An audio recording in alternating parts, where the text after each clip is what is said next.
Yo guys, this is your favorite Russian talking, and today we're gonna be talking about Heroes of the Storm, Arthas gameplay. As you guys know, I do have a boner for Lich King and DK type of variation classes, so when I found out that the Lich King is gonna be a playable class in this game, I took him for a spin and I'm loving it, to be honest. Now let's talk a little bit about the abilities.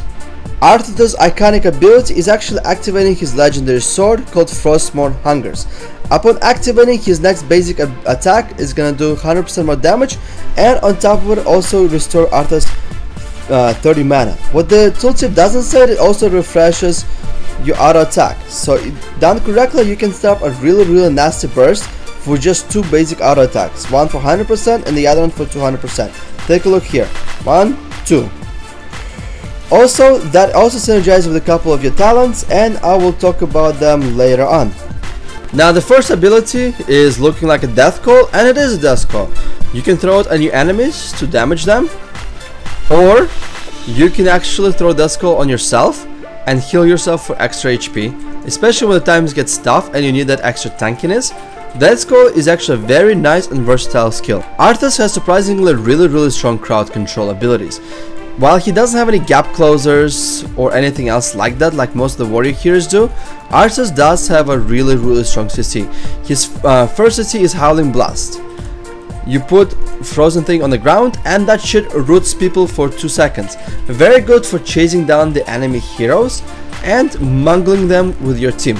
Second form of CC is your Frozen Tempest. You do area effect damage. It doesn't do a whole lot of damage, but what it does is actually puts a stacking debuff on a target. For every second them being in a Frozen Tempest, they're slowed for 6% up to 30% tops. So one of the best ways to engage the fight is actually root the target with a Howling Blast and then come to it and get those stacks of the Frozen Tempest. Very good at chasing down some of the enemy heroes like Lilies or Nagara, who has a really good passive movement increase. Last but not least, you have two different choices of your ultimates. One choice is actually more of an offensive build. It's called the Summon Sindragosa.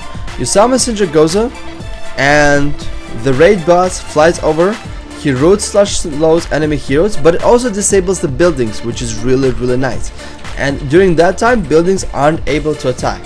So when you actually prepare for the large sieges, Sindragosa becomes a very invaluable ultimate. Second ultimate is Raise Army of the Dead. You summon basically 5 ghouls, 5 to 8 ghouls, depending on how much points you spend on your ultimate. And while the ghouls do a mediocre-ish damage, the biggest benefit of that is you can actually sacrifice them and heal yourself. And you heal yourself a lot. That's what actually makes Arthas a very tanky hero. While the hero by itself lacks a really strong sustained survivability like a few other classes have, for example Stitches, the Army of the Dead lets Arthas survive multiple fights. Overall, the hero is a lot of fun. There's a lot of different builds you can actually mess around with, whether you can make an offensive magic build or a defensive tanky build, or kind of like a hybrid with a melee DPS. But anyway, enough of this nerd analyzing show off. Let's actually see how I fuck shit up. As a DK at the Arthas, you need to play just like a DK plays. Basically, you'll need to know when to line a sight, when to come in to do damage, when to kite the enemy target, enemy melee, and when to come actually forward with it and do mount damage. Here I'm gonna take the initial impact. I'm gonna pop my Frozen Tempest and I'm gonna tank the enemy team for a good amount of time. Now their Taugean Chieftain is overextended, so I am gonna actually do some damage on him. Double attack with the Frostmourne Hungers finishes him off. Now Nagara and Demon Hunter, they are coming in and they're gonna start auto attacking me. So at this point in time, there's nothing for me to catch here. I'm gonna walk around here while my other team line of sight's there. I'm gonna root Sonya and we're gonna finish her off right now while she has absolutely no escapes whatsoever. At this point in time, it's for our team to go offensive. Now, but as a Lich King here, you kinda will need to know when to do damage and when to actually kite the enemy team. So I'm gonna finish off the Demon Hunter with my hungering Frostmourne Hungers, and I'm gonna slow Nagara, and while she's about to actually get away from us, I'm gonna finish her with the coil. It was a great team fight and we actually did surprisingly really well. So we have some midi team fights coming in. Again, working on the snaring the Barbarian, Illidan finishes him off, and now here I see actually Demon Hunter running away. So I'm gonna come close to here, and I'm gonna work on snaring them. Demon Hunter actually juked my Howling Blast, which is props to her, but right now her lip is down, and she's actually quite vulnerable to my Frozen Tempest. While I'll be able to secluded her from the Towering Chieftain, it's easy for me to actually finish her off with my Frostborn Hunger. There I actually used Dusko to heal myself as well. And we finished off Nagara, and Frozen Tempest slash body blocking works really well for Arthas. Now we have the other mini fight coming in. We're gonna have their damage dealing trying to get the objective. So I'm gonna pop my Frozen Tempest and I'm gonna engage right on their faces to prevent them from actually capturing the objective. Here I already have my ultimate, so I'll pop multiple of my goals, and here they're gonna be focusing me a whole lot. Between my ulti and the Lily's ulti, we were able to actually tank 4 of their DPS. We killed Demon Hunter, and my ally team gonna go for Nagara. Here I'm actually body blocking to save Lily, and at the same time we rooted them. They don't have any escapes, and I'm full HP. So now it's actually a very good opportunity for us to go as offensive as humanly possibly can. I rooted and I did the Frostborn Hungers on Sonya, which is Barbarian, and I'm just walking, not allowing them to do any movements. Rooted Sonya, and she's just gonna die to my Frozen Tempest. And then Towering Chieftain unfortunately was able to actually escape us. Here's where I guess Rage of the Dead kinda comes in very handy, because not only you can tank very effectively, at the same time you can actually heal yourself, tank the towers, tank the enemy heroes, finish them off. So right now they are actually under curse, so their towers are not working. So I basically help Lily by healing myself. The way that Lily works is that little panda cute shit is that her flasks are auto-target the lowest healing character.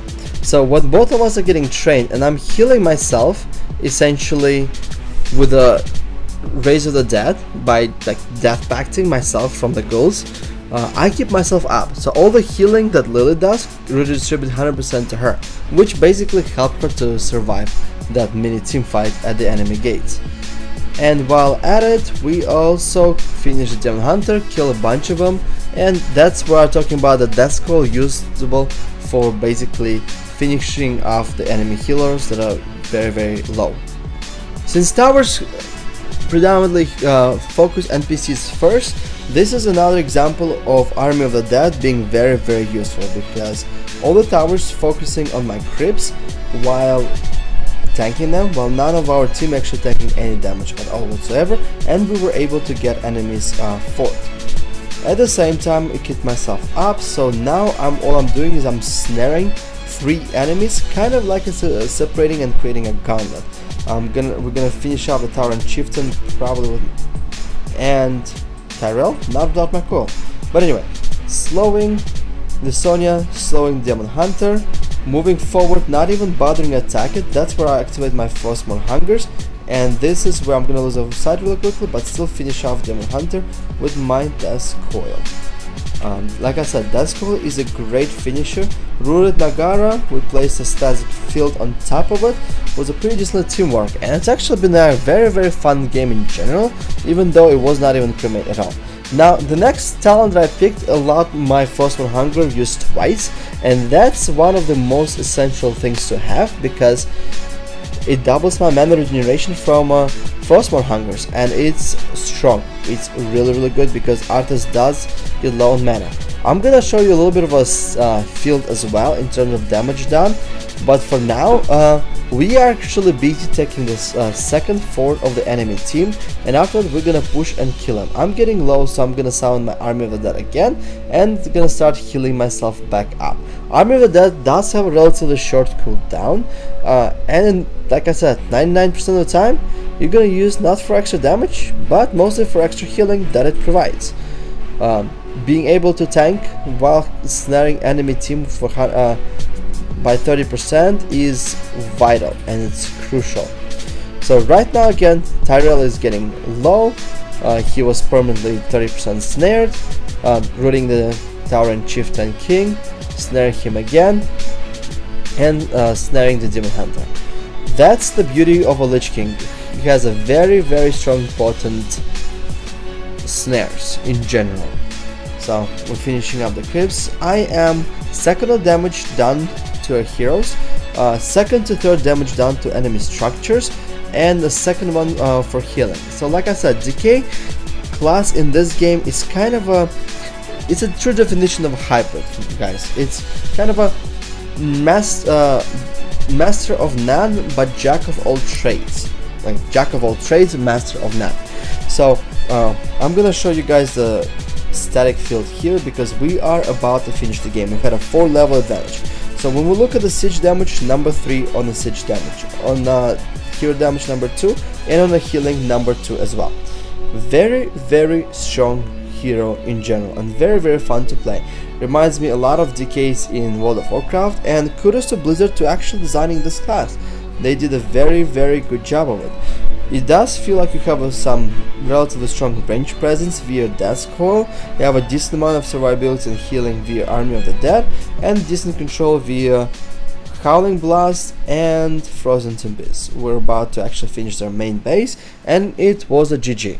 I understand not everybody has an alpha, but when you guys actually get it and try out the Decay. He's fun.